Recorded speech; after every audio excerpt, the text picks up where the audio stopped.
one more screen. The screen is showing what they're viewing. Oh. There we go. Hi. Sorry we're late. Please stand for the pledge. I pledge allegiance To the flag of the United States of America and to the republic for which it stands, one nation, under God, indivisible, with liberty and justice for all. Please remain standing for a moment of silence.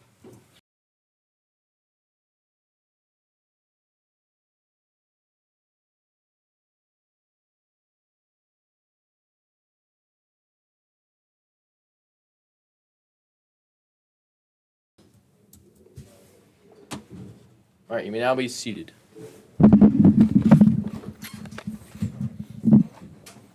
So, it's a calm Tuesday today.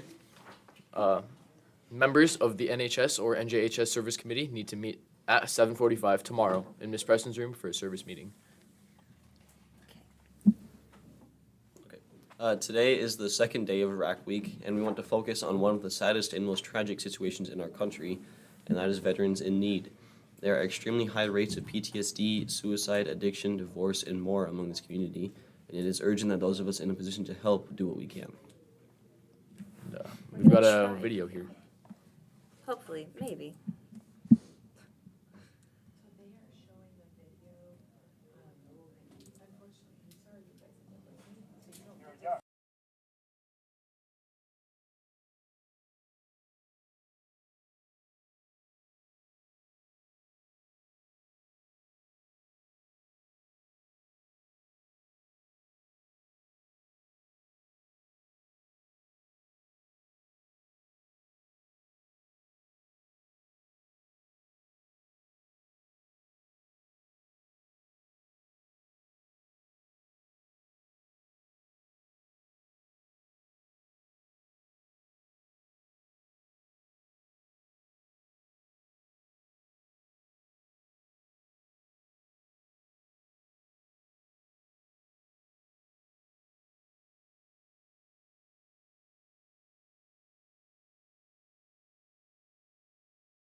All right, so that was the video.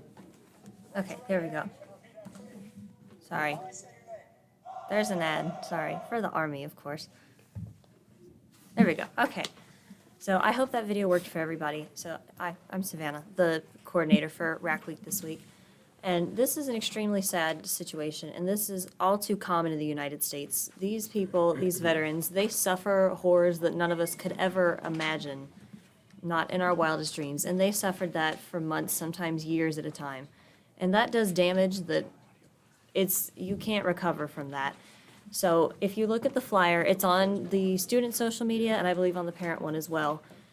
Copy and paste that link for Tuesday into your browser and it'll bring up ways that you can help, ways that we can donate, because these people, they are the reason that we have the freedoms we do today. They are the reason we can live in this country the way we do. So if we are in a position to help, we have a duty and we have an obligation to help.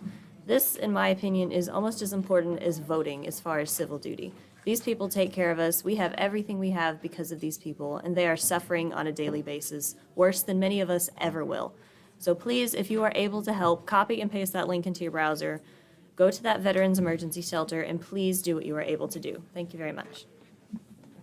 Yay. And that video did not have any audio. but basically, the veteran was talking about how, he wished he would have died in Iraq and how the benefits that he said he was going to receive did not happen and put him in homelessness. So, yeah. Okay. Today, there's another junior high girls basketball home game at 4 against Paradise Honors Middle School, and a junior high flag football away game at 4:30 against Legacy Traditional West. Tomorrow, there's a junior high girls basketball away game at 4 against Champion Schools South Mountain, a varsity girls basketball home game at 5:30 against Heritage Academy Gateway, and a varsity boys basketball home game at 7. Thursday is a junior high girls basketball away game at 4 against Arizona Charter Academy, and a junior high flag football home game at 4 against Academy of Math and Science. Girls soccer tryouts this week from Monday through Thursday at the high school field. All 7th through 12th grade girls are welcome. Middle school.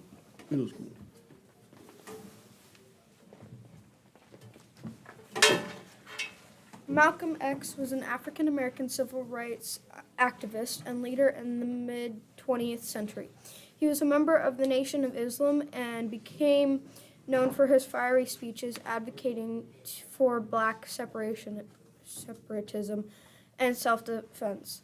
He was assassinated in 1965 at the age of 39. His life and legacy continue to inspire people around the world to fight for racial justice and equality. The quote is, "A man who stands for nothing will fall for anything." Okay, thank you guys. I'm going to come back one more time for the quote today. Sorry, Braden. So there are no birthdays today. Sit down, Matthew. But the quote of the day, this is from Sergeant First Class Lawrence Joel. And then for the quote today, we're reading the speech given to him by the Veterans Office when he was awarded the Medal of Honor. So this is what they had to say about him. For conspicuous gallantry and intrepidity at the risk of his life above and beyond the call of duty, Sergeant First Class Joel demonstrated indomitable courage, determination, and professional skill when a numerically superior and well-concealed Viet Cong element launched a vicious attack which wounded or killed nearly every man in the lead squad of the company. After treating the men wounded by the initial burst of gunfire, he bravely moved forward to assist others who were wounded while proceeding to their objective. While moving from man to man, he was struck in the right leg by machine gun fire.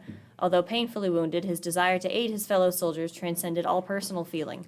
He bandaged his own wound and self-administered morphine to deaden the pain, enabling him to continue his dangerous undertaking. Through this period of time, he constantly shouted words of encouragement to all around him. Then, completely ignoring the warnings of others and his pain, he continued his search for the wounded. Exposing himself to hostile fire, and, as the bullets dug up the dirt around him, he held plasma bottles while high-kneeling, completely engrossed in his life-saving mission. Then, after being struck a second time and with a bullet lodged in his thigh, he dragged himself over the battlefield and succeeded in treating 13 more men before his medical supplies ran out. Displaying resourcefulness, he saved the life of one man by placing a plastic bag over a severe chest wound to congeal the blood.